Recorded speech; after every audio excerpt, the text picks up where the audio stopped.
विद्यार्थी मित्रांनो, या व्हिडिओमध्ये पाहूया आपण टीईटी 2018 संपूर्ण गणित पेपर स्पष्टीकरण सहज आणि सोप्या भाषेमध्ये. टीईटी परीक्षा जवळ आलेली आहे. जास्तीत जास्त सराव करा, गेस पेपर सोडवा. सर्वांना परीक्षेसाठी खूप खूप शुभेच्छा. चला तर पाहूया मग स्पष्टीकरण लगेच. विद्यार्थी मित्रांनो, आपण पाहत आहात जीनियस मॅथ चॅनल.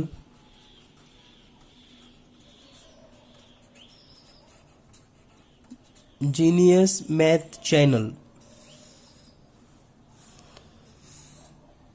या चॅनलवर आतापर्यंत आपण टीईटीसाठी म्हणजे शिक्षक पात्रता परीक्षेसाठी भरपूर व्हिडिओ दिलेले आहेत, गेस पेपरचे व्हिडिओ दिलेले आहेत.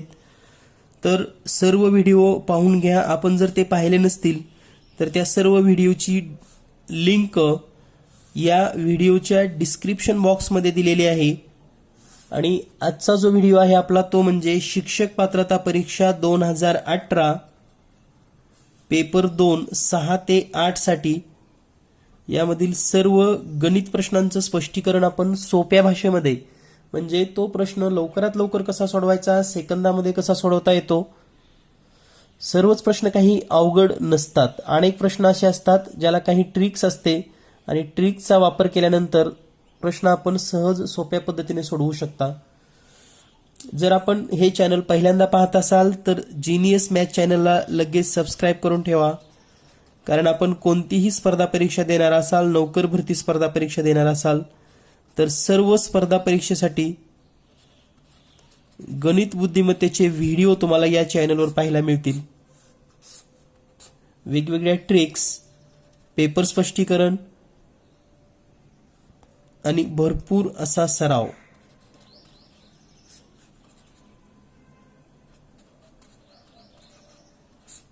तर आजच चॅनल सबस्क्राईब करून ठेवा आणि सबस्क्राईब केल्यानंतर बेल आयकॉन दाबायला विसरू नका. चला तर पाहूया मग शिक्षक पात्रता परीक्षा 2018 मधील पहिला प्रश्न आहे 12 मीटर व 8 मीटर उंचीचे खांब एकमेकापासून 30 मीटर अंतरावर उभे आहेत. तर प्रत्येक खांबाचं वरचं टोक दुसऱ्या पायाशी जोडणाऱ्या छेदनबिंदूची उंची किती. म्हणजे या ठिकाणी पहा, प्रश्नाचा नेमका अर्थ काय होतो. दोन खांब आहेत, म्हणजे हा एक खांब आहे, ही जमीन आहे खालची, हा दुसरा खांब आहे. तर या खांबाची उंची आहे 12 मीटर. हा जो दुसरा खांब आहे याची उंची आहे 8 मीटर.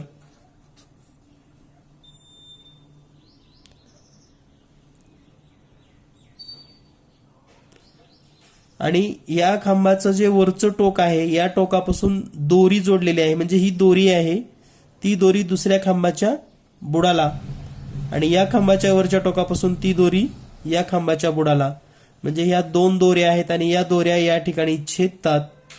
तर हा जो आहे छेदनबिंदू,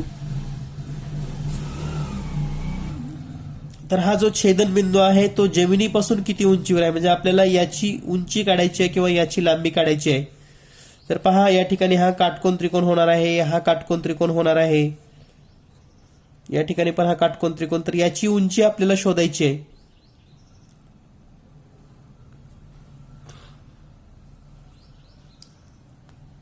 तर ही उंची शोधण्याचं अतिशय सोपं आणि सहज एक सूत्र आहे. छेदनबिंदूची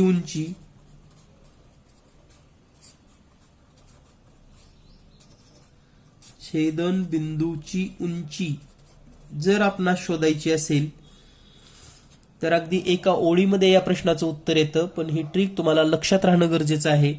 त्यामध्ये या दोन खांबाची उंची जी आहे यांचा आपण गुणाकार लिहिणार आहोत, म्हणजे 12 गुणिले 8 आणि छेदामध्ये याच दोन खांबाची उंचीची बेरीज करायची तुम्हाला. म्हणजे या ठिकाणी पहा, 12 गुणिले 8 12 96, छेदामध्ये 12 आणि 8 म्हणजे 20. तर आता हा जर भागाकार तुम्ही केला तर याचं उत्तर येईल 4.8 मीटर. आणि हा जो खांब आहे याची उंची असेल 4.8 मीटर.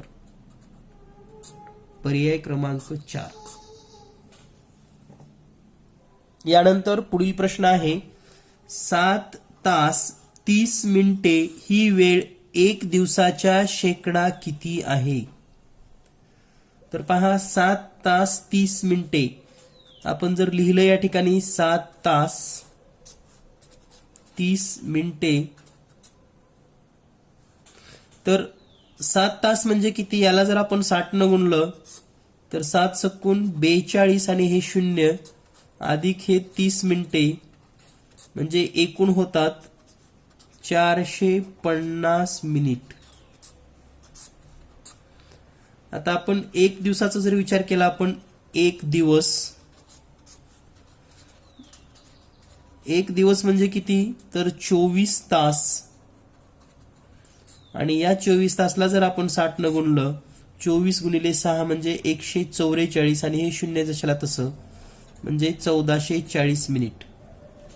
आता आपणास शेकडा काढायचा आहे एका दिवसाच्या, तर या ठिकाणी आपण असं लिहू शकतो 1440 पैकी 450, 1440 पैकी 450 गुणिले 100. शेकडा काढायचा असल्यामुळे गुणिले 100 आपण या ठिकाणी करूयात. आता या ठिकाणी जर आपण हे सोडवलं तर हे 0 कट होईल, 0 कट होईल.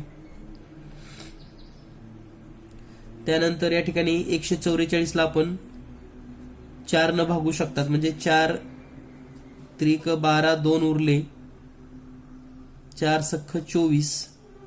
त्याच पद्धतीने 100 ला पण 4 न भागता येईल, म्हणजे 4 दोन्ही 8, 4 पंचे 20. त्यानंतर आता या ठिकाणी 45 आणि 36 मध्ये 9चा भाग जातो, म्हणजे 9 चोक 36 आणि या ठिकाणी 9 5 45. पुढे 25 गुणिले 5 या दोन्हीचा गुणाकार होईल आणि तो येईल 125 भागिले 4. आता हा जर भागाकार केला आपण 4 1 4, 4 त्रिकोण 12, पुन्हा 5 आहे या ठिकाणी 4 1 4, पुन्हा 1 उरलं, 4 दोन्ही 8, पुन्हा 2 उरले, 4 पंचे 20 आणि पुढे पर्सेंटेजचं साइन 31.25. पर्याय आहे पर्याय क्रमांक 1. यानंतर पुढील प्रश्न आहे, मनोहरनी बँकेत सरळ व्याजाने 8.5 दराने काही ठेव ठेवली. नोटबंदीमुळे बँकेची तरलता वाढल्यामुळे दुसऱ्या वर्षी व्याजाचा दर 0.5 व तिसऱ्या वर्षी पुन्हा 0.5 ने कमी केला. मनोहरला 3 वर्षाअखेर एकूण 9,600 रुपये प्राप्त झाले, तर त्यांनी बँकेत ठेव किती ठेवली होती? तर पहा, आपल्याला सूत्र माहिती आहे सरळ व्याज काढण्याचं. म्हणजे आपण जर असं लिहिलं सरळ व्याज, तर आपण पहिल्या वर्षीचं जर सरळ व्याज लिहिलं तर मुद्दल माहिती नाही आपल्याला, मुद्दल बद्दल आपण पी मानूयात, प्रिन्सिपल गुणिले इयर 1 वर्ष आणि दर 8.5 छेदामध्ये 100 एका वर्षाचं पहिल्या. दुसऱ्या वर्षी पुन्हा मुद्दल तेवढंच आहे, वर्ष 1 पण दर होईल या ठिकाणी 8% छेदामध्ये 100 अधिक तिसऱ्या वर्षी पी तेवढंच आहे, वर्ष 1 दर होईल 7.5 आणि छेदामध्ये 100. पहा, हे पहिल्या वर्षीचं व्याज, दुसऱ्या वर्षीचं व्याज, तिसऱ्या वर्षीचं व्याज आणि तिन्ही व्याज मिळून सरळ व्याज आपलं झालेलं आहे 9,600 रुपये. म्हणजे 9,600 बरोबर. आता पहा या ठिकाणी छेद 100 आहे, 100 आहे, 100 अधिक आहे, म्हणजे ह्या वरच्या सर्व अंशाची बेरीज होईल. म्हणजे या ठिकाणी पी गुणिले 8.5 अधिक पी गुणिले 8 अधिक पी गुणिले 7.5 आणि छेदामध्ये एकच 100, कारण हे सर्व छेद समान आहेत. त्यानंतर काय होईल पहा, आता हे पी आणि पी तिन्ही ठिकाणातून कॉमन निघेल आणि कंसात राहील 8.5, 8 आणि 7.5. म्हणजेच आपण असं लिहू शकतो पी कंसात 8.5 अधिक 8 अधिक 7.5 आणि छेदामध्ये 100. हे 9,600 असंच या ठिकाणी ठेवूयात आपण. यानंतर पहा, आता हे 100 इकडं गुणाकारामध्ये जाईल आणि ही जी बेरीज येणार आहे आपण या ठिकाणी समीकरण मांडूयात. तर हे 9,600 गुणिले 100 बरोबर पी गुणिले 8.5 8 आणि 7.5 म्हणजे 24. तर हे 24 भागाकारामध्ये येईल म्हणजे P बरोबर 9600 गुणिले 100 छेदामध्ये 24. 24 एक 24, 24 चोक 96 म्हणजे P बरोबर 400 गुणिले 100 म्हणजे 40,000. म्हणजे मुद्दल किती असेल मग 40,000. पर्याय क्रमांक 2. तर ही आयडिया, ही थीम लक्षात ठेवा. तुम्हाला 2 वर्षाचं विचारलं तर 2 वेळेसच मांडणी करा, 3 वर्षाचं विचारलं तर 3 वर्ष, 4 वर्षाचं दिलं तर आणखी एक पुढे प्लस करावं लागेल. म्हणजे अगदी सिंपल पद्धत असते, पण हेच सूत्र वापरायचं आणि याच पद्धतीनं वापरायचं. हा तुमचा कॉन्फिडन्स नसतो आणि त्यामुळं मग तुम्ही प्रश्न सोपे असून सुद्धा सोडवू शकत नाहीत. त्यामुळे मी नेहमी सांगतो, जास्तीत जास्त सराव करा. सरावाने तुम्ही गणितावर अगदी कमांड निर्माण करू शकतात. यानंतर पाहूया आपण पुढचा प्रश्न. ए बरोबर घनमुळात 11, बी बरोबर 2 वर्गमुळात 2, सी बरोबर 2 घनमुळात 2. तर खालीलपैकी सत्यविधान कोणते? कदाचित या प्रश्नामध्ये काही मिसप्रिंट असू शकते, म्हणजे तुमच्याकडे हा प्रश्न वेगळा असू शकतो. फक्त हा प्रश्न कसा सोडवला जातो याची थीम तुम्हाला या ठिकाणी सांगणार आहे. तर ए बरोबर घनमुळात 11, बी बरोबर 2 वर्गमुळात 2 आणि सी बरोबर 2 घनमुळात 2. तर या ठिकाणी घनमुळात 11 याचा अर्थ असा आहे की 11चा घातांक 1/3 येतो.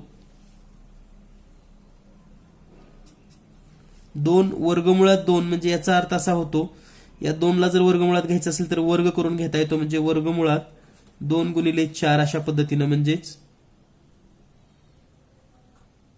वर्गमुळात 8 बरोबर 8चा घातांक 1/2.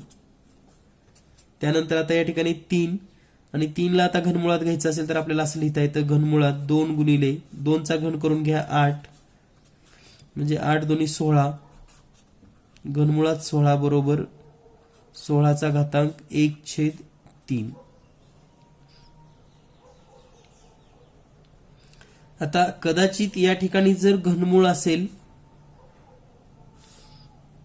माहिती नाही आपल्याला, तरी पण आता पाहूया की नेमकं याला कोणत्या पद्धतीनं सोडवता येतं किंवा काय नेमकं करू शकतो. तर पहा, आता प्रत्येकाच्या घातांकाला हे 2 आणि 3 असल्यामुळे प्रत्येकाच्या घातांकाला आपण 6 न गुणूयात, गुणिले 6 गुणिले 6 करूयात. तर या ठिकाणी काय होईल, 3 एक 3, 3 दोन्ही 6 म्हणजे 11 कंसाचा वर्ग बरोबर 121 उत्तर येईल या पूर्ण पदाची किंमत. बे एक बे, बेत्रिक 6 म्हणजे या ठिकाणी उत्तर येईल 8चा घन, आणि 8चा घन माहिती आहे आपणास 512. त्यानंतर 3 एक 3, 3 दोन्ही 6 म्हणजे 16चा वर्ग 256. म्हणजे पहा, ए ची किंमत आलेली आहे ए बरोबर 121, बी बरोबर 512 आणि सी बरोबर 256. म्हणजे या ठिकाणी सर्वात मोठा आहे बी, हे सी पेक्षा मोठा आहे आणि सी हे ए पेक्षा मोठा आहे, म्हणजे B greater than C greater than A. पर्याय क्रमांक 3 मध्ये तुम्हाला हा ऑप्शन मिळेल. तर ही पद्धत लक्षात ठेवा. त्यांना त्यांच्या घातांकाच्या स्वरूपामध्ये मांडणी करायची आहे आणि छेद निघून जावा, म्हणजे 3 आणि 2 निघून जायचं होतं म्हणून आपण याला 6 ने गुणलेलं आहे, प्रत्येकाला 6 ने गुणलेलं आहे.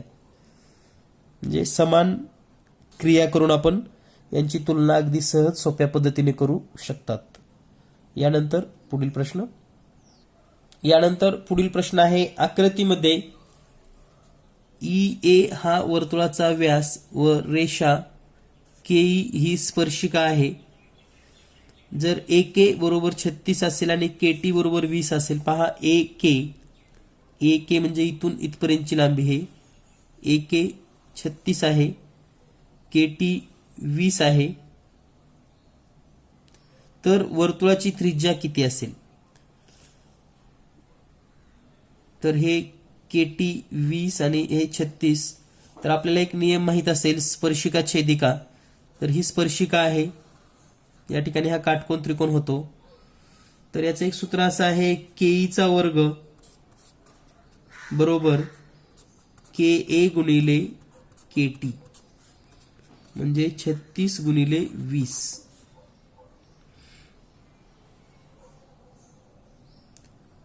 तर या ठिकाणी म्हणून केई स्क्वेअर तर याचं जर आपण हे 36 गुणिले 20 असंच ठेवूयात, किंवा याला आपण 4 गुणिले 5 असं लिहू शकतात. आता जर दोन्ही बाजूचं वर्गमूळ काढलं तर के बरोबर 36चं वर्गमूळ 6, 5चं वर्गमूळ 2, 4चं वर्गमूळ 2, 5चं वर्गमूळ वर्गमुळात 5, म्हणजे हे येईल 12 वर्गमुळामध्ये 5. के ची किंमत किती येईल? 12 वर्गमुळात 5.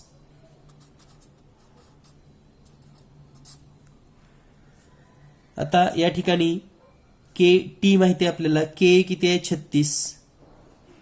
म्हणजे पायथागोरसच्या प्रमेयानुसार जर आपल्याला ईए काढायचा असेल, ईएचा स्क्वेअर, तर कर्णाचा वर्ग म्हणजे केएचा वर्ग मायनस केईचा वर्ग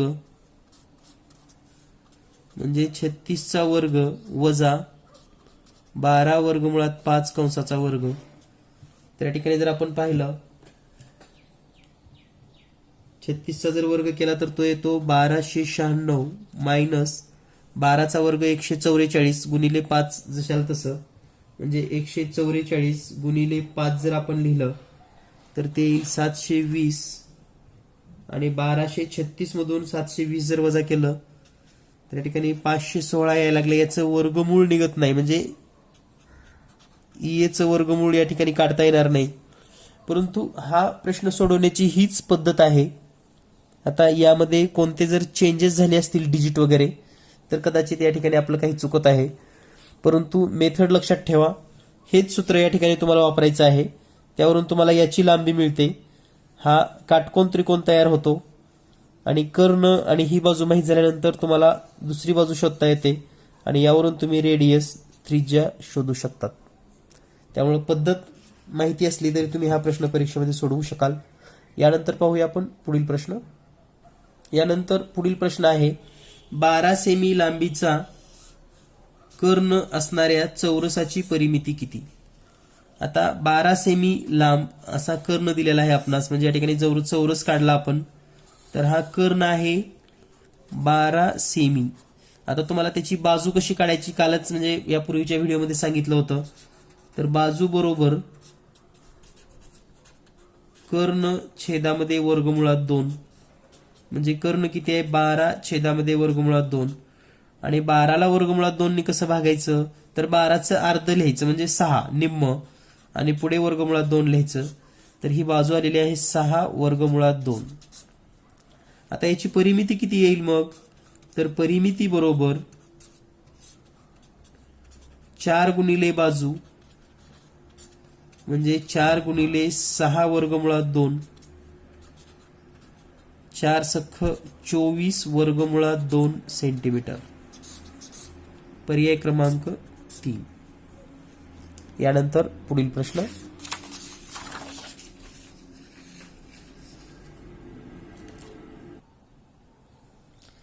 एका व्यक्तीने त्याच्या मासिक उत्पन्नाचा अर्धा वाटा पत्नीला, 1/3 वाटा मुलाला व उर्वरित मुलीला दिल्यास मुलीला रुपये 15,000 मिळतात, तर मुलाचा वाटा किती? तर पहा, दिलेल्या माहितीनुसार समजा एकूण रक्कम म्हणजेच एकूण रक्कम x रुपये आहेत असं आपण समजूयात. एकूण रक्कम किती आहे? x रुपये. त्यामध्ये अर्धा वाटा पत्नीला म्हणजे 1/2 वाटा पत्नीला अधिक 1/3 वाटा मुलाला म्हणजे 1/3 वाटा मुलाला अधिक म्हणजे ही पत्नी, त्यानंतर मुलगा, आणि मुलीला 15,000 रुपये म्हणजे मुलगी 15,000 रुपये बरोबर या तिघांची बेरीज किती असणार आहे? एकूण रकमे इतकी म्हणजे x इतकी. आता हे समीकरण आपल्याला सोडवता आलं की उत्तर आलं असं समजायचं. आता हे सोडवण्यापूर्वी हे छेदामधलं 2 आणि 3 आपल्याला घालवणं गरजेचं आहे. घालवणं गरजेचं आहे म्हणजे काय करावं लागेल? तर याला 6 ने गुणावं लागेल. आता फक्त ह्या दोघाला 6 ने गुणता येत नाही, तर ह्या पूर्ण समीकरणाला म्हणजे ही पूर्ण लाईन प्रत्येकाला 6 ने गुणावं लागेल. म्हणजे या ठिकाणी मनातल्या मनात जर तुम्ही 6 न गुणलात, इथं पण 6 न गुणलात, इथं पण 6 न गुणलात आणि इथं पण 6 न गुणलात, तर काय होईल पहा, बे एक बे, बे त्रिक 6 म्हणजे हे 3 गुणिले x, इथं राहील 3x अधिक 3 एक 3, 3 दोन्ही 6 म्हणजे हे येईल 2x अधिक 15,000 गुणिले 6 म्हणजे 15 सक्क 90 म्हणजे हे होतील 90,000 बरोबर x गुणिले 6 म्हणजे 6x. त्यानंतर पहा 2x आणि 3x, 5x अधिक 90,000 बरोबर 6x. आता हे 5x जर आपण उजव्या बाजूला घेतलं तर इथं वजाबाकी करावी लागेल आणि या ठिकाणी शिल्लक राहील फक्त 90,000 म्हणजे हे 90,000 बरोबर 6x मायनस 5x म्हणजेच 90,000 बरोबर 1x. म्हणजे एकूण पगार किती आहे त्या व्यक्तीला 90,000. आता मुलाला किती दिले आहे x/3 आणि आपल्याला प्रश्नामध्ये विचारले मुलाचा वाटा, तर मुलाचा वाटा x/3 म्हणजे 90,000 छेदामध्ये 3 बरोबर 90ला जर आपण 3 न भागला तर उत्तर येतं 30,000 म्हणजेच पर्याय क्रमांक 2. यानंतर पुढील प्रश्न, पुढचा प्रश्न आहे खालीलपैकी कोणत्या संख्येने 889 व 1327 या संख्यांना भागल्यास बाकी अनुक्रमे 5 व 7 राहते. तर याची सोपी पद्धत अशी आहे, आता 989 ला भागल्यानंतर 5 उरतंय, तर अगोदरच आपण 989 मधून 5 वजा करूयात म्हणजे हे येईल 984 आणि 1327 मधून 7 उरतात म्हणजे हे 1327 मधून आधीच 7 वजा करूयात, उत्तर राहील 1320. आता पर्यायामध्ये आपल्याला अशी संख्या शोधायची आहे ज्या संख्येने 984 आणि 1320 या दोन्हीही संख्येला भाग जाईल. म्हणजेच 24ने या संख्येला भाग जातो का पाहायचं, 18ने भाग जातो का पाहायचं, 48ने भाग जातो का पाहायचं, 36ने भाग जातो का पाहायचं. आणि हेच जेव्हा तुम्ही चेक कराल तेव्हा तुमच्या लक्षात येईल की या 984 व 1320 या दोन्हीही संख्येला 24ने भाग जातो, म्हणून या प्रश्नाचं उत्तर आहे पर्याय क्रमांक 1 24. यानंतर पुढील प्रश्न, पुढील प्रश्न आहे आकृतीमध्ये एपी व सीपी हे अनुक्रमे कोण ईएसी ईएसी म्हणजे या ठिकाणी हे कोण जो आहे ईएसी याचा दुभाजक आहे, म्हणजे हे जर एक्स असेल तर हे पण एक्सच.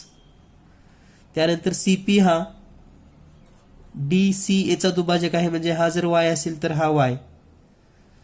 माप कोण बी बरोबर आपल्याला 40 अंश दिले, म्हणजे हा कोण आहे 40 अंशाचा. पीसी चे माप APC म्हणजे हा कोण आपल्याला शोधायचा आहे. आता दिलेल्या माहितीनुसार आपण या ठिकाणी हे पण दोन समान दाखवलेला आहे, म्हणजे हे 40 असेल तर या ठिकाणचे दोन कोण सारखे असतील. समजा हे यम आणि हा पण यम असेल तर या तिन्हीची बेरीज किती येणार आहे 40 अधिक यम बरोबर 180 अंश. म्हणजे हे 40 जर इकडे वजा केलं आणि हे यम ची जर बेरीज केली तर 2m बरोबर 180 वजा 40 म्हणजेच 2m बरोबर 140 आणि म्हणून m बरोबर 140 ला 2 न भागा म्हणजे 70 अंश. तर हा कोण 70 अंशाचा झाला, हा पण कोण 70 अंशाचा झाला.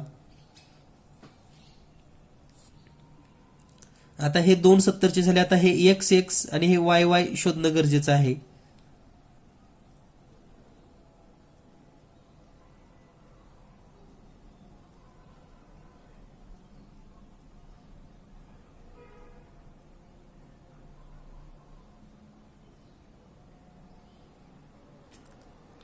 तर हा जो कोण असणार आहे हे पूरक कोण आहेत दोन्ही हे असे, म्हणजे हा जर 70 असेल तर हा 110, म्हणजे आपण असं लिहू शकतो कोन EAC बरोबर 110 आणि हा DCA पण कोन DCA हा पण 110च, कारण हा 70 राहिलेला हा त्याचा पूरक कोन. पुन्हा हे कोन दुभाजक असल्यामुळं x ची किंमत येणार आहे 55 आणि y ची किंमत सुद्धा 55च येणार आहे, कारण ते कोन दुभाजक आहेत 55 55 अंश. आता या त्रिकोणामध्ये जर पाहिलं आपण हे x आणि y चा जर विचार केला तर हा राहिलेला कोन, म्हणजे आपण असं लिहू शकतो कोन P अधिक हे दोन्ही 55 55 बरोबर 180, म्हणजे कोन P अधिक 110 बरोबर 180. तर हे 110 वजा करा, म्हणजे कोन P बरोबर 180 वजा 110 बरोबर 70 अंश. पर्याय क्रमांक 3 उत्तर बरोबर आहे. यानंतर पाहूया आपण पुढील प्रश्न.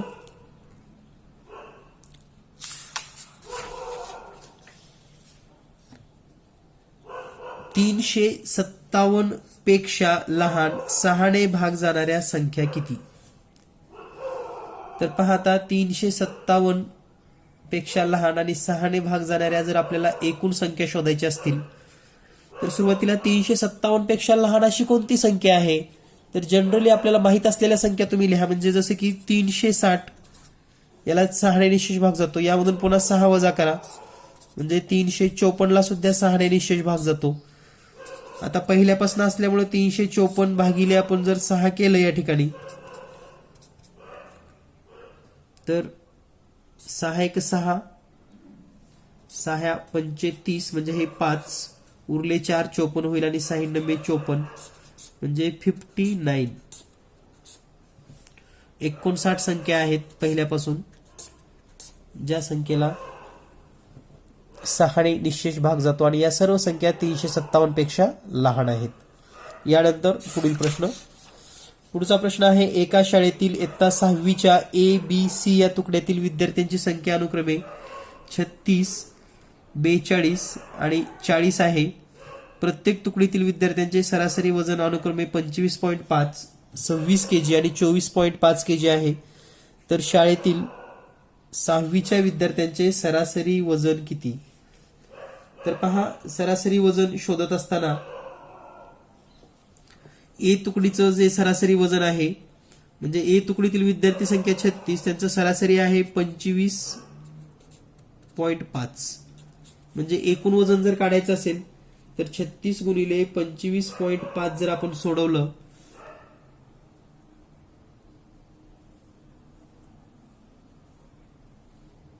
तर हे उत्तर येईल 918 kg. बी तुकडीचा जर विचार केला तर एकूण विद्यार्थी संख्या 42 आणि सरासरी आहे 26. तर या ठिकाणी आपण जर 42 गुणिले 26 हा जर गुणाकार केला तर उत्तर येतं 1092 kg.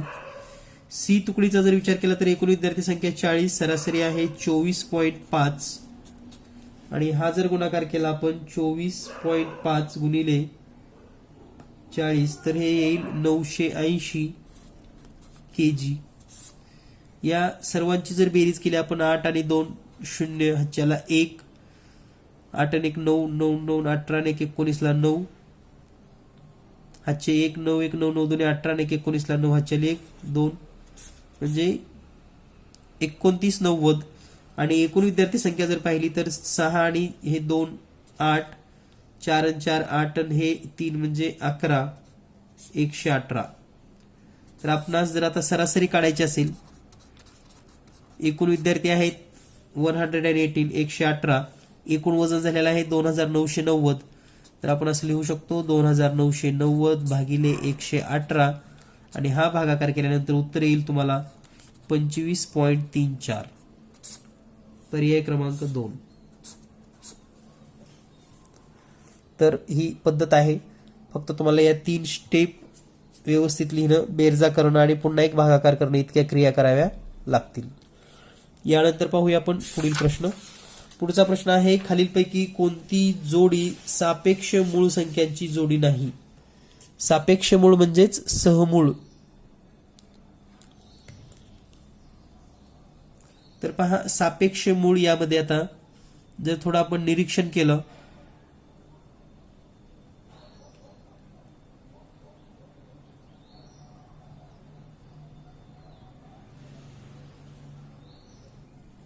तर या ठिकाणी जर निरीक्षण केलं आपण 152, 148, 78, 119, 247, 132, 204 आणि 91. तर पहा एक सोडून इतर काही सामायिक अवयव जर असतील तर त्याला आपण सापेक्ष मूळ संख्याची जोडी नाही असं म्हणतो. यालाच आपण सहमूळ जोडी नाही, सहमूळ जोडी नाही असं आपल्याला विचारलंय. तर अशी कोणती संख्या आहे? तर यामध्ये तुम्हाला म्हणजे पर्याय क्रमांक 1 हे उत्तर बरोबर आहे. त्याचं कारण सांगतो. 152 ला तुम्ही 8 न भाग देऊ शकतात, 19 न भाग द्या, उत्तर येईल 8, म्हणजे पूर्ण भाग जाईल. आणि 247 ला पण जर 19 ने भाग दिला तर उत्तर येतं 13, पूर्ण भाग जातो. म्हणजे 152 आणि 247 दोन्ही संख्येला एक व्यतिरिक्त म्हणजे एक सोडून 19 ने भाग जातो, म्हणजे ही जोडी सहमूळ संख्येची नाही. आणि बाकी प्रत्येक ठिकाणी यांचा सामायिक अवयव कॉमन फॅक्टर फक्त 1 आणि 1च असतो. इथं पण कॉमन 1च, इथं पण कॉमन 1च, परंतु या ठिकाणी 1 आणि 19 या दोन संख्या कॉमन आहेत आणि म्हणून ही सहमूळ संख्येची जोडी नाही. यानंतर पुढील प्रश्न. 3 सेमी उंची असलेल्या त्रिकोणाचे क्षेत्रफळ 21 सेमी आहे, तर त्या त्रिकोणाची एक बाजू दुसरीच्या तिपटीपेक्षा 1 ने लहान असून परिमिती 33 सेमी आहे, तर तो त्रिकोण कोणत्या प्रकारचा आहे? तर पहा 3 सेमी उंची असलेल्या त्रिकोणाचे क्षेत्रफळ आपल्याला 21 दिले. तर आपण एक त्रिकोण काढला जस्ट असा, त्याची उंची किती आहे 3 सेंटीमीटर आणि क्षेत्रफळ दिले 21, म्हणजे क्षेत्रफळ बरोबर 1/2 गुणिले हाईट इंटू बेस किंवा बेस इंटू हाईट. क्षेत्रफळ 21 आहे, 1/2 उंची दिली आहे 3 गुणिले बी आपल्याला शोधायचं आहे, म्हणजे हा खालचा बेस आपल्याला शोधायचा आहे. तर हे 2 गुणाकारामध्ये जाईल, 3 भागाकारामध्ये जाईल आणि बी ची किंमत जर आपण हे सोडवलं तर हे 21 गुणिले 2 42 भागिले 3 म्हणजे 14 येईल. म्हणजे ही बाजू असेल 14, पाया किती आहे 14. आता आपल्याला आणखी अशी माहिती सांगितली, त्रिकोणाची एक बाजू दुसऱ्याच्या तिपटीपेक्षा 1 ने लहान आहे आणि परिमिती 33 आहे. आता हे तिपटीपेक्षा 1 ने लहान म्हणजे ही बाजू असेल 5,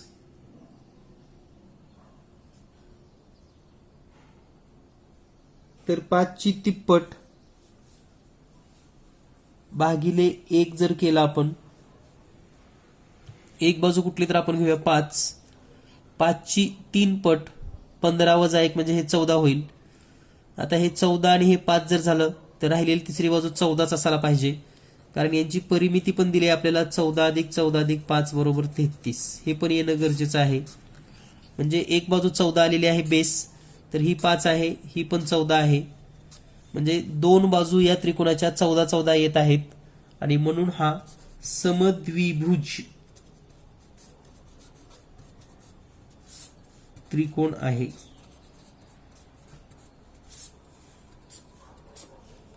यानंतर नेक्स्ट क्वेश्चन. पुढील प्रश्न आहे, भुईमुंगाच्या बियाचा दर त्याच्या वजनाशी समप्रमाणात आहे. 8 किलो बिया करता 560 रुपये लागतात, तर 3.8 क्विंटल बिया करता किती रुपये लागतील? तर पहा 8 किलो म्हणजेच 560 रुपये, तर 3.8 क्विंटल याचा अर्थ असा होतो त्याला 100 न गुणावं लागेल आपल्याला, तर हे होईल 380 केजी रुपयाला किती? म्हणजे 8 किलोला इतके रुपये, तर 380 किलोला किती रुपये? त्रैराशिक पद्धतीने तुम्ही सोडवू शकतात. म्हणजेच 380 गुणिले 560 छेदामध्ये 8. तर हे समप्रमाणात असल्यामुळे आपण असं लिहिलेलं आहे. व्यस्त प्रमाणात असेल तर या दोन्हीचा गुणाकार जेवढा असतो तेवढाच या दोन्हीचा गुणाकार, परंतु हे किंमत वगैरे समप्रमाणात असतं. 8 किलोला एवढे, तर 380 किलोला किती? आता हे आपण सोडवू शकता. 8 एक 8, 8 सत्ती 56 आणि हे 0 म्हणजे 338 गुणिले 70. हा जर आपण गुणाकार केला तर हा गुणाकार येतो 26,600 रुपये. पर्याय क्रमांक 3. यानंतर पुढील प्रश्न आहे 600 रुपये किमतीची वस्तू 10% तोट्याने विकली. त्याच वस्तूची किंमत पुन्हा 5% कमी केल्यास वस्तूची विक्री किंमत किती असेल? पहा, दिलेल्या माहितीनुसार 600 रुपयाची वस्तू 10% तोट्याने विकली म्हणजे 600 रुपयाला 10% तोटा किती होतो? तर 10/100 लिहा. 2 शून्य 2 शून्य कट होतील आणि 6 गुणिले 10 म्हणजे 60 रुपये. 60 रुपये तोटा. म्हणजे आता मूळ किंमत 600 वजा 60 रुपये म्हणजे किंमत झाली 540 रुपये. आता पुन्हा 5 ने कमी करायचं. पुन्हा या ठिकाणी 5 ने कमी म्हणजे 540 गुणिले 5% म्हणजे 5/100. तर हे 1 शून्य 1 शून्य कटेल आणि 54 गुणिले 5चा जर गुणाकार केला आपण, किंवा असं पण करू शकता 5 1 5, 5 2 10 आणि 54ला जर 2 न भागलं तर उत्तर येईल 27 रुपये. म्हणजे यामधून पुन्हा 27 रुपये वजा करा 540 मधनं, तर उत्तर येईल 513 रुपये. म्हणजे ती वस्तू 513 रुपयाला विकली जाईल. म्हणजे सुरुवातीला 10% कमी केले, 10% 60 रुपये होतात, ते 600 मधून वजा केले 540 रुपये आले. पुन्हा 540चे 5% केले, ते आले 27 रुपये, ते पुन्हा 540 मधून वजा केले आणि या प्रश्नाचं उत्तर आलेलं आहे पर्याय क्रमांक 1. यानंतर पुढील प्रश्न आहे एका धातूच्या भरीव लंब त्रिकोण चित्तीच्या पायाच्या बाजू 24 सेमी, 15 सेमी आणि 15 सेमी असून उंची 44 सेमी आहे. भरीव लंब त्रिकोण चित्तीला वितळवून त्यापासून 6 सेमी त्रिज्येचे व 7 सेमी उंचीचे एक भरीव शंकू तयार, म्हणजे भरीव किती शंकू तयार होतील असा या ठिकाणी प्रश्न आहे. तर त्रिकोण चित्ती म्हणजे काय हे आधी आपण समजून घेऊयात. यापूर्वी सुद्धा आपल्याला झूम मीटिंग मध्ये दाखवला होता त्रिकोण चित्ती. तर हा खालचा बेस पूर्ण त्रिकोणाचा असतो आणि यावर सुद्धा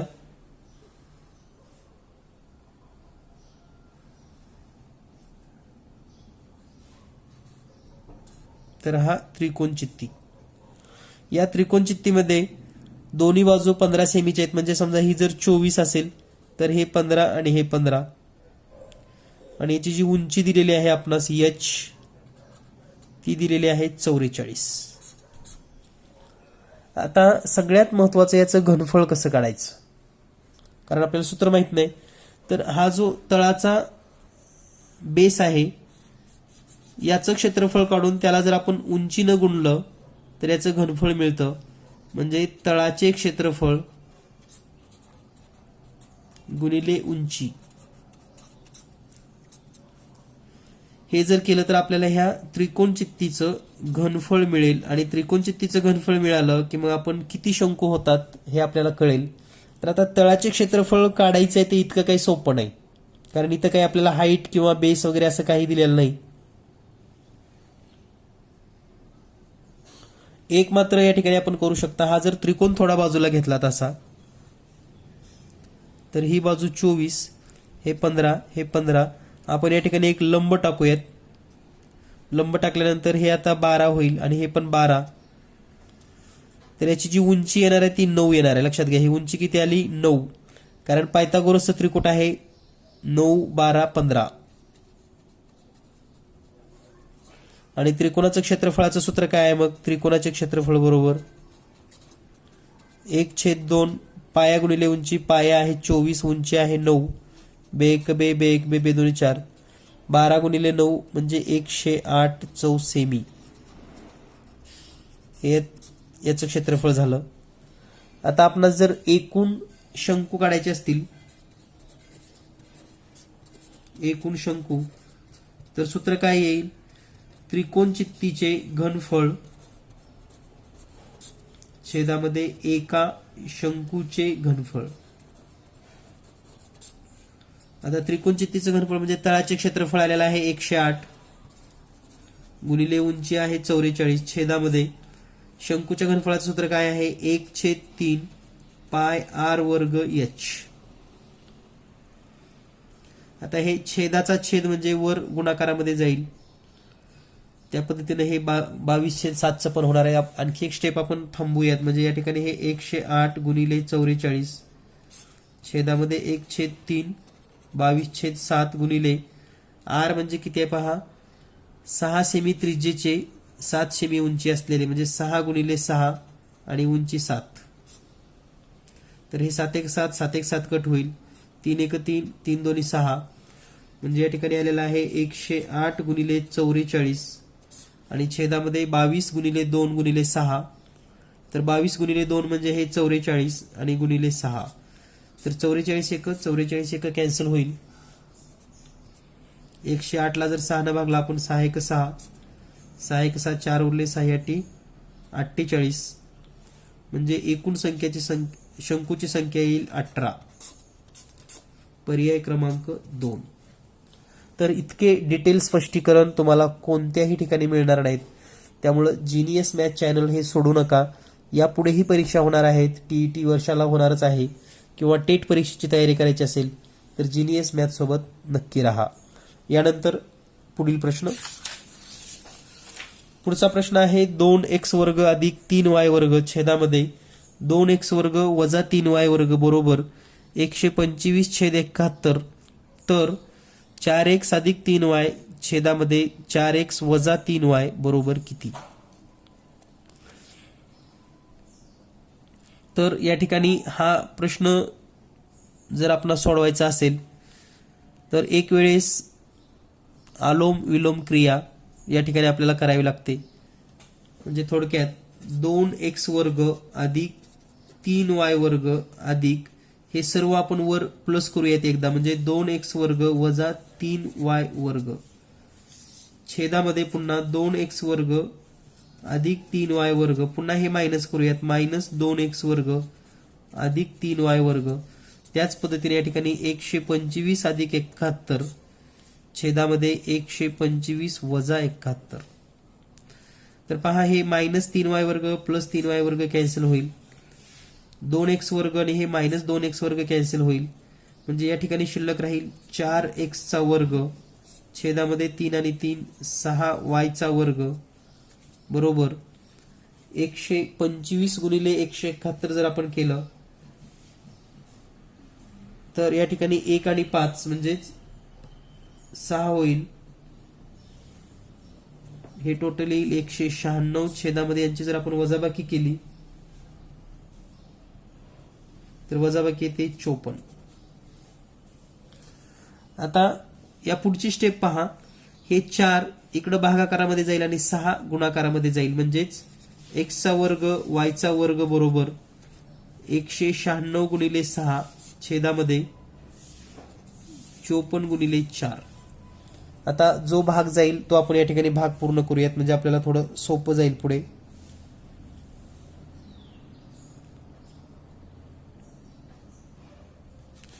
तर या ठिकाणी 2 न भाग देऊयात, 2 त्रिक 6 त्यानंतर 2 दोन्ही 4 त्यानंतर 3 न 54 ला भाग जातो, 3 1 3 3 नंबर 27. तर या ठिकाणी जर पाहिलं आपण या ठिकाणी पहा 2 त्रिक 6 2 दोन्ही 4 आणि 3 न जर भागलं तर हे येईल 18 आणि 18 गुणिले 2 म्हणजे x वर्ग छेदामध्ये y वर्ग बरोबर 196/36. दोन्ही बाजूचं वर्गमूळ काढा, म्हणजे x छेद y बरोबर 14/6. याला तुम्ही पुन्हा 2 ने भाग देऊ शकता, तर हे येईल 7/3. आता आपल्याला काय पाहिजे 4x आणि 3y पाहिजे, म्हणजे याला x छेद y गुणिले 4/3 करा बरोबर 7/3 गुणिले 4/3 करूयात, म्हणजे हे येईल 4x छेद 3y बरोबर 7 चौक 28/9.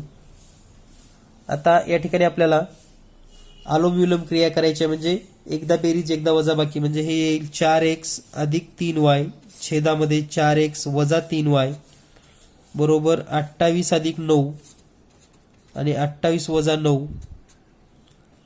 तर या ठिकाणी जर आपण हे सोडवलं तर 28 अधिक 9 म्हणजे हे येईल 37 आणि 28 वजा 9 जर केलं तर हे येईल 19. म्हणजे उत्तर आहे 37/19. आणि या ठिकाणी नेमकं 37/19 हा पर्याय दिलेला नाही, 19/37 आहे, परंतु आपल्याला पाहिजे 37/19. या ठिकाणी 19 सेकंद असेल तर इथं मे बी मिसप्रिंट असू शकते, हे 37 असू शकतं, परंतु उत्तर आपलं हेच राहणार 37/19. तर मेथड तुमच्या लक्षात आली. मे बी पर्याय चुकीचे असू शकतात, पण याच पद्धतीनं गणित आपल्याला सोडवायची आहेत.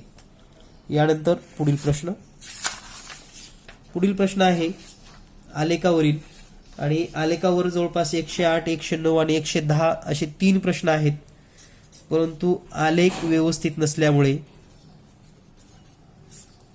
आलेखाची मिसप्रिंट असल्यामुळे या ठिकाणी आपण हे प्रश्न टाळत आहोत. तुम्ही सोडवू शकता. ज्या विद्यार्थ्यांनी क्लास जॉईन केला होता त्यांना आपण झूम मीटिंगमध्ये आलेख आणि आलेखाचे प्रकार सर्व भाग पाहिलेला आहे. झूम मीटिंगमध्ये आपण आलेख आणि प्रकार आणि आलेखाचा भाग तसा सोपाच आहे, तरीही सराव करत राहा. 109 आणि 110 हे 3 प्रश्न ड्रॉप करत आहोत. यानंतर आपण पुढील प्रश्न पाहूया. प्रश्न क्रमांक 111. सभागृहाच्या पहिल्या रांगेमध्ये 18, दुसऱ्या रांगेमध्ये 21, तिसऱ्या रांगेमध्ये 24 याप्रमाणे खुर्च्या आहेत. सभागृहामध्ये 35 रांगा आहेत, तर सभागृहामध्ये एकूण खुर्च्या किती? तर पहा, जी संख्या दिली आपल्याला 18, 21, 24 ही, आणि पुढे वाढत जाणार आहे. आता इथं पुढे 27 येईल, पुढे 30 येईल, म्हणजे अशा खुर्च्या ह्या वाढणार आहेत.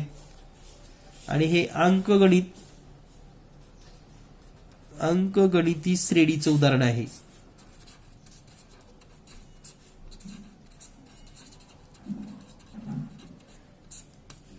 अंकगणिती श्रेणीचं उदाहरण. यामध्ये हे पहिलं पद आहे ए, हे दुसरं पद आपण याला T2 सुद्धा म्हणतो, तिसरं पद T3, चौथं पद T4. तर अशा एकूण आपल्याला 35 पदांची बेरीज पाहिजे, म्हणजे आपल्याला सम ऑफ 35, आणि त्याचं सूत्र आहे n/2 कंसात 2a वजा 2a अधिक n वजा 1 कंसाच्या बाहेर d. तर या सूत्रामध्ये जर आपण किमती ठेवल्या तर आपल्याला सभागृहातील एकूण संख्या मिळते. तर हे S35 बरोबर n म्हणजे 35/2 इन ब्रॅकेट 2 इंटू a म्हणजे काय, तर हे पहिलं पद 18 अधिक एकूण पद 35 वजा 1 गुणिले d म्हणजे डिफरन्स. प्रत्येक दोन लगतच्या ह्याच्यामध्ये 3चा फरक आहे. पहा, 3चा फरक म्हणजे हे d असतं. आता हे आपण सोडवूयात. तर या ठिकाणी हे 35/2 जशाला तसं कंसामध्ये 2 गुणिले 18 म्हणजे 36 अधिक या ठिकाणी 35 मधून 1 गेलं म्हणजे या ठिकाणी येईल 34 गुणिले डिफरन्स आहे 3 म्हणजे 102. म्हणजे या ठिकाणी पहा S35 बरोबर 35/2 गुणिले 36 आणि 102 यांची बेरीज येते 138. 2 न भागूया त्याला 2 1 2 बेसकी 12 1 उरलं 92 18 म्हणजे 35 गुणिले 69. या ठिकाणी जर आपण गुणाकार केला 35 गुणिले 69 तर तो गुणाकार येतो 2415 म्हणजेच पर्याय क्रमांक 2. तर ही मेथड आणि अंकगणित श्रेणीचा वापर हे आपल्या लक्षात येणं अपेक्षित आहे. यानंतर पाहूया आपण पुढील प्रश्न आहे, जर वर्गमुळात 19 वजा 6 वर्गमुळात 10 तर m ची किंमत काढा. म्हणजे थोडक्यात आपल्याला याचं वर्गमूळ काढायचंय. कुणाचं? 19 वजा 6 वर्गमुळात 10.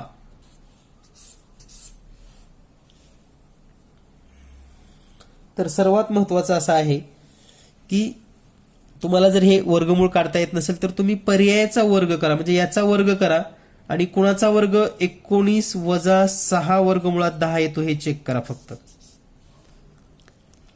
म्हणजे उदाहरणार्थ समजा पहिल्याचा वर्ग केला तुम्ही 10 वर्गमुळात 10 वजा वर्गमुळात 6 कंसाचा जर वर्ग केला तर कसा विस्तार होतो, पहिल्याचा वर्ग म्हणजे याचा वर्ग 10 आला, त्यानंतर वजा चिन्ह, पुन्हा 2 गुणिले पहिलं पद वर्गमुळात 10 गुणिले दुसरं पद वर्गमुळात 6 अधिक दुसऱ्याचा वर्ग 6. आता या ठिकाणी हे 10 आणि 6 16 वजा यांचा जर गुणाकार केला आपण तर 2 वर्गमुळात 60 येते. इतका आलं का, नाही आलं, म्हणजे हे पर्याय पहिला चुकला. त्यानंतर आपण आता दुसरा पर्याय चेक करूयात. वर्गमुळात 15 वजा 2 कंसाचा वर्ग, पुन्हा पहिल्याचा वर्ग म्हणजे 15 वजा 2 गुणिले वर्गमुळात 15 गुणिले 2 अधिक 2चा वर्ग 4. तर हे 15 आणि 4 19 आलेला आहे, वजा 2 आणि 2चा गुणाकार 4 वर्गमुळात 15. तर आता हे 19 तर आलेलं आहे, परंतु इथं 6 वर्गमुळात 10 आहे आणि इथं 4 वर्गमुळात 15 आहे, म्हणजे हे पण मॅच झालेलं नाही, म्हणजे हे दुसरा पण पर्याय चुकीचा आहे. आता तिसरा चेक करूयात आपण. वर्गमुळात 10 वजा 3 कंसाचा वर्ग, पहिल्या पदाचा वर्ग 10 वजा 2 गुणिले पहिलं पद 10 गुणिले दुसरं पद 3 अधिक दुसऱ्या पदाचा वर्ग 9. तर हे 10 आणि 9 19 वजा 2 आणि 3चा गुणाकार 6 वर्गमुळात 10 हे मॅच झालेलं आहे, म्हणजे पर्याय क्रमांक 3 बरोबर आहे. म्हणजे या पद्धतीने तुम्ही हा प्रश्न सॉल्व्ह करू शकतात. यानंतर पाहूया आपण पुढील प्रश्न. वर्तुळावरील 9 भिन्न बिंदूतून जास्तीत जास्त किती त्रिकोण काढता येतील. तर याची अतिशय सोपी अशी एक ट्रिक आहे. वर्तुळावरील 9 बिंदूतून जास्तीत जास्त किती काढता येतील. तर यासाठी एक सोपं सूत्र लक्षात ठेवा. 9 बिंदू दिलेत म्हणजे 9 गुणिले 8 गुणिले 7 लिहा आणि छेदामध्ये 1 गुणिले 2 गुणिले 3 लिहा, एवढंच लक्षात ठेवा. बाकी कोणतीही शंका मनामध्ये न ठेवता आता हे डायरेक्ट सोडूयात आपण. 2 1 2 2 चौक 8 3 1 3 3 त्रिक 9 म्हणजे 3 गुणिले 4 गुणिले 7 3 चौक 12 गुणिले 7 म्हणजे 12 सत्ती 84. पर्याय क्रमांक 1. यानंतर पुढील प्रश्न आहे 100 ते 50 ते 100 दरम्यान एकूण मूळ संख्या किती आहेत. तर 1 ते 100 पर्यंतच्या मूळ संख्या या ठिकाणी मी तुम्हाला लिहून देतो, पाठ करा किंवा लक्षात ठेवा. 2 3 5 7 हे 1 ते 10च्या आहेत. त्यानंतर 11 13 17 19 या 10 ते 20च्या आहेत. त्यानंतर 23 आणि 29 हे 20 ते म्हणजे 21 ते 30 आहे. त्यानंतर 31 37 या 30 पासून 40 पर्यंतचे आहेत. त्यानंतर 41 43 आणि 47 या 40 ते 50 आहेत. तर ह्या आहेत 1 ते 50 पर्यंतच्या आणि या टोटल आहेत 15. हे पण तुम्ही लक्षात ठेवा. आता आपल्याला 50 ते 100 पाहिजे. 50 ते 100 तर पहिल्या म्हणजे 51 पासून 51 ते 60 मध्ये आहे 53 आणि 59. त्यानंतर 61 ते 70 मध्ये 61 आणि 67. त्यानंतर 71 73 आणि 79. त्यानंतर 83 आणि 89 आणि शेवटी 97. तर अशा ह्या 2 आणि 2 4 आणि 3 7 आणि 2 9 1 10 संख्या आहेत 50 ते 100 मध्ये. म्हणजे 1 ते 50 पण लक्षात ठेवा आणि 50 ते 100 पण लक्षात ठेवा आणि टोटल आहेत 10 आणि 15 25. म्हणजे याचं उत्तर आहे पर्याय क्रमांक 3. यानंतर पुढील प्रश्न. 2 चा घातांक x अधिक 2 चा घातांक y बरोबर 20 असेल आणि x अधिक y ची किंमत जर 6 असेल तर 2 चा घातांक x वजा y बरोबर किती. तर पहा आता 20 बेरीज आणि तेही 2च्या घातांकाच्या रूपात जर पाहिलं आपण तर याला आपण असं लिहू शकतो 16 अधिक 4 बरोबर 20. आता 16 अधिक 4 म्हणजे 2चा कितवा घातांक आहे 16 म्हणजे 2चा चौथा अधिक 2चा दुसरा बरोबर 20. म्हणजेच x ची किंमत आलेली आहे 4, y ची किंमत आलेली आहे 2 आणि हे पण मॅच झालं. म्हणजे हे आपण शोधलं 20 कसं येतं यावरून. या ठिकाणी आलेलं आहे आता 2 4 आणि 2 6 हे पण मॅच झालं. आता आपल्याला किंमत विचारली आहे 2चा घातांक x वजा y. x किती आहे 4 वजा y किती आहे 2. हे जर सोडवलं आपण तर 2चा घातांक 4 मधून 2 गेले 2च म्हणजे 2चा वर्ग 4. पर्याय क्रमांक 4. यानंतर पाहूया आपण पुढील प्रश्न. पुढील प्रश्न आहे चक्रीय समलंब चौकोनाचा एक सम्मुख कोन दुसऱ्याच्या 5 पट आहे तर त्याच्या मोठ्या कोनाचे माप किती. तर पहा समलंब चौकोन म्हणजे काय आधी ही संकल्पना लक्षात घ्या. तर जर आपण एखादा वर्तुळ काढला आणि वर्तुळ काढल्यानंतर वर्तुळावर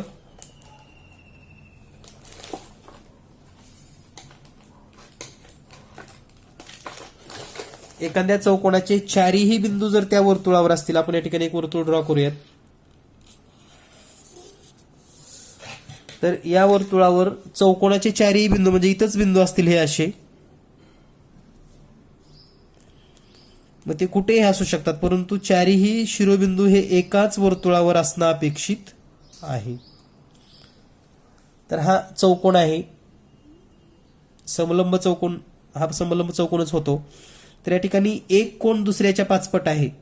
म्हणजे हा जर समजा x असेल आणि सम्मुख कोन म्हणजे समोरासमोरचे कोन तर हा असेल 5x. हा 1 अंश असेल तर हा 5x अंश. आणि याचं एक म्हणजे बेसिक कन्सेप्ट अशी आहे किंवा छोटासा प्रमेय. चक्रीय चौकोनाचे सम्मुख कोन पूरक असतात. आता तुम्हाला माहिती आहे पूरक म्हणजे काय. त्यांची बेरीज 180. म्हणजे आपण असं लिहू शकतो x अधिक 5x बरोबर 180 म्हणजे 6x बरोबर 180 आणि म्हणून x बरोबर 180 छेदामध्ये 6 बरोबर 30. तर हा झाला 30 अंशाचा. हा त्याच्या 5 पट म्हणजे 30 गुणिले 5 150 अंश असेल. तर आपल्याला मोठ्या कोणाचं माप विचारले 150. पर्याय क्रमांक 1. यानंतर पुढील प्रश्न आहे 30 मीटर लांबीच्या दोरेचे 3.1/4 मीटर लांबीचे शक्य तेवढे सारखे समान भाग केल्यानंतर शिल्लक राहिलेल्या भागाची लांबी किती मीटर असेल. तर पहा आपल्याकडे शिल्लक किती राहते हे महत्वाचं आहे. एकूण लांबी किती आहे आपली 3.1/4 म्हणजे याला आपण असं म्हणू शकतो 3.25 मीटर आपल्याकडे दोरी आहे. आणि आपल्याकडे टोटल किती आहे 30 मीटर आहे. तर आता 3.25 ला जर आपण 9 न गुणलं तर काय होईल पहा. गुणिले 9 करूयात म्हणजे 9 तुकडे झालेत असं समजूयात त्या दोरीचे. कारण 10 तुकडे केलं तर हे पुढे जाईल 30च्या. म्हणून या ठिकाणी 3.25 गुणिले जर 9 तुकडे केले तर ही लांबी येते 29.25 मीटर.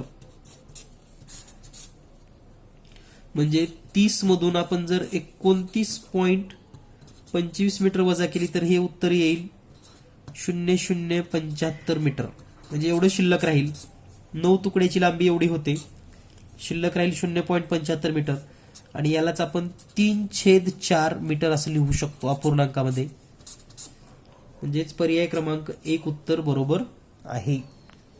म्हणजे काही गोष्टी या सहज अनुभवानं सरावानं आणि सातत्याने येतात. तर हे उदाहरण सुद्धा तुम्ही जर सरावात राहिलात तर नक्कीच तुम्हाला याचा फायदा होऊ शकतो.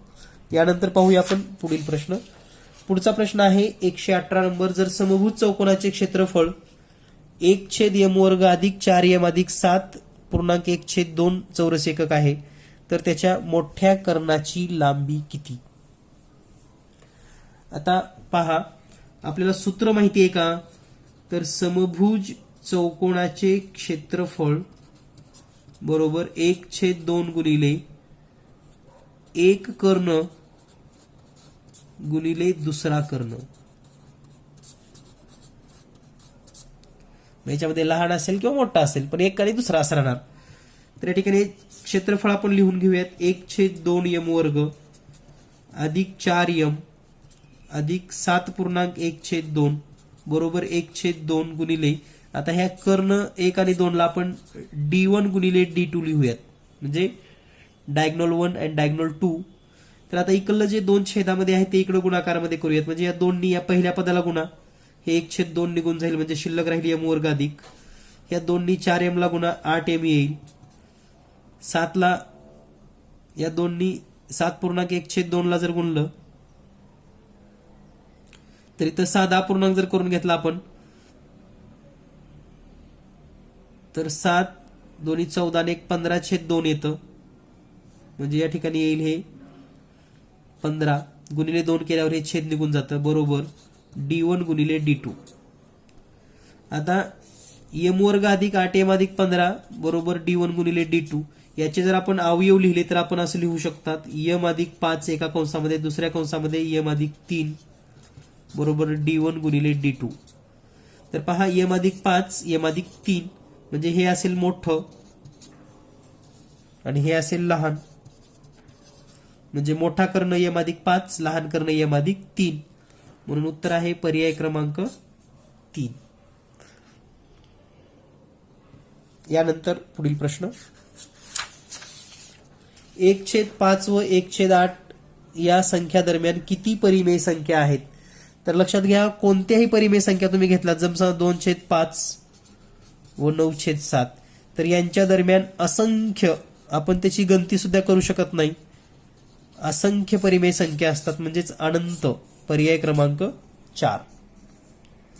यानंतर पुढील प्रश्न, तर हा आजचा शेवटचा प्रश्न आहे. वर्तुळाची त्रिज्या 5% वाढवल्यास त्याच्या क्षेत्रफळामध्ये शेकडा किती वाढ होईल? तर यासाठी एक सोपी थीम लक्षात ठेवा. कायमस्वरूपी हा चार्ट तुमच्या डोळ्यासमोर असणं गरजेचं आहे. तर मूळ त्रिज्या जी आहे वर्तुळाची, मूळ त्रिज्या, तर वर्तुळाच्या क्षेत्रफळामध्ये पाय r वर्ग आहे, लक्षात घ्या.